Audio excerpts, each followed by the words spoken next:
Hello hello जय श्री राम। जन्माष्टमी शोभायात्रा में अपनी वच्चे उपस्थित है आंतरराष्ट्रीय हिंदू परिषद अध्यक्ष हिंदू हृदय सम्राट डॉक्टर भीमभाई तोगड़िया जय श्री राम ना नारा साथे આપણે એમનું સ્વાગત કરીશું। જય જય શ્રી રામ। અવાજ બરાબર નથી આવ્યો। જય જય શ્રી રામ। જય જય શ્રી રામ। સમગ્ર લીંબડી શહેર વતી લીંબડી તાલુકા વતી ડોક્ટર ભીમભાઈ તોગડિયા હિન્દુ હૃદય સમ્રાટ અને રામ જન્મભૂમિ આંદોલનની અંદર જેની પ્રમુખ ભૂમિકા હતી એવા ડોક્ટર તોગડિયા સાહેબ આજે આપણી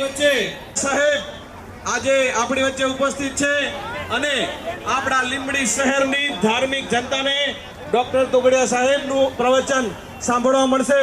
તો વધુ રાહ નહીં જોતા આપણે ડોક્ટર તોગડિયાજી સાહેબનું સ્વાગત કરી છે। જગ્યા આપજો, માઇક માટે જગ્યા આપજો।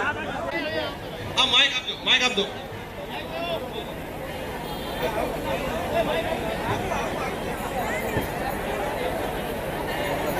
बोलो कृष्ण कन्हैया लाल की। बकुल भाई, निर्मल भाई, गंगाज भाई दर वर्ष की जेम લીમડી ભવ્ય જન્માષ્ટમીની શોભાયાત્રા યોજી રહી છે એટલે બધાને અભિનંદન। આપણે વાંસળી વગાડનારા ભગવાન શ્રી કૃષ્ણને પણ યાદ કરીએ છીએ અને સુદર્શન ચક્ર લઈને મહાભારતનું યુદ્ધ કરી સંપૂર્ણ કૌરવોનો સંહાર કરનારા આવા ભગવાન શ્રી કૃષ્ણને પણ યાદ કરીએ છીએ। એટલે કૃષ્ણ જન્માષ્ટમી 5000 વર્ષ પહેલા ભગવાન શ્રી કૃષ્ણનો જન્મ અને એના પરાક્રમને યાદ કરવો એ જ જન્માષ્ટમીનો ઉત્સવ છે। આ હિન્દુ સમાજ શૌર્યવાન સમાજ છે। મહાભારત પછી દિલ્હીમાં પાંડવોનું રાજ રહ્યું। કેટલા વર્ષ રહ્યું? 4000 વર્ષ રહ્યું। પૃથ્વીરાજ ચૌહાણના નાના મહારાજા અનંગપાલ તોમાર એ પાંડવોના વંશજ।